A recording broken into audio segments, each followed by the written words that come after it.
Dahil nga uuwi muna tayo sa bukid or sa ating lupang sinilangan, kaya gawan po natin sila ng pasalubong po natin. Kaya simulan na po natin.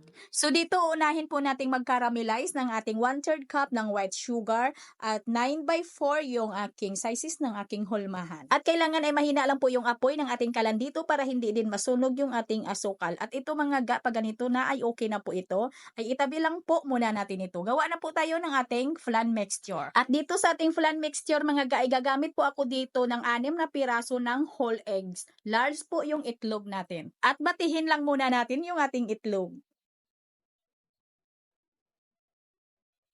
At dito mga ga ay maglagay lang po ako ng 1 cup na condensed milk para hindi lang masyadong matamis kasi po yung mama ko po dito yung kakain eh. Kayo mga ga ay pwede naman na ilagay po ninyo dito yung isang lata po natin na condensed milk na 390 grams. At maglagay po tayo dito ng 2 cups na evaporated milk. At lagyan ko lang po ito ng 1 teaspoon ng ating vanilla at pagkatapos ay haluin lang po natin ito ng padahan-dahan.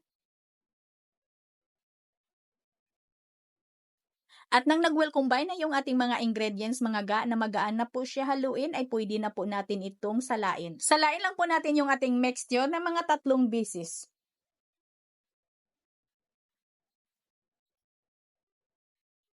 At itabi lang muna natin ito mga ga. So dito sa ating electric saucepan ay lagyan po natin ito ng 3 and 1/2 cup ng ating tubig. At ilagay po natin dito yung 1 pack ng white unflavored gulaman. At tunawin muna natin ito at pakuluan muna natin ito ng isang kulo lang po talaga mga ga.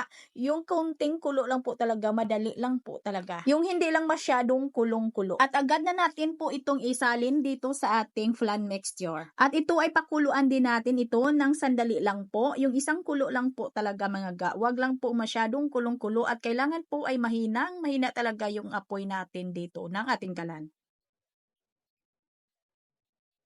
At pag ganito na po yung kulo niya mga ga, ay agad na po nating patayin yung apoy ng ating kalan at ilipat na po natin ito agad sa ating round pan. Hindi po pala natin naon yung ating kamera sa paglipat po natin dito, ay sinala ko pala yan mga ga. Kailangan ay salain po yan natin ulit. At hayaan lang muna natin ito, hintayin po muna natin itong lumamig hanggang sa ito'y mag-set. Ginawa ko po ito mga ga ng gabi at pagka kinabukasan ko po ito, kinuha na po sa ating hulmahan. At tinakpan ko lang po ito, hinayaan ko lang po dito sa ating room temperature at pwede din na ilagay po ninyo sa inyong ref.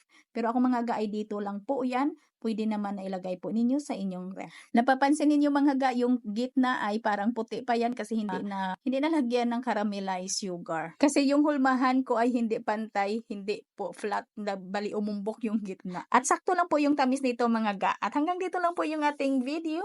Maraming salamat at bye-bye!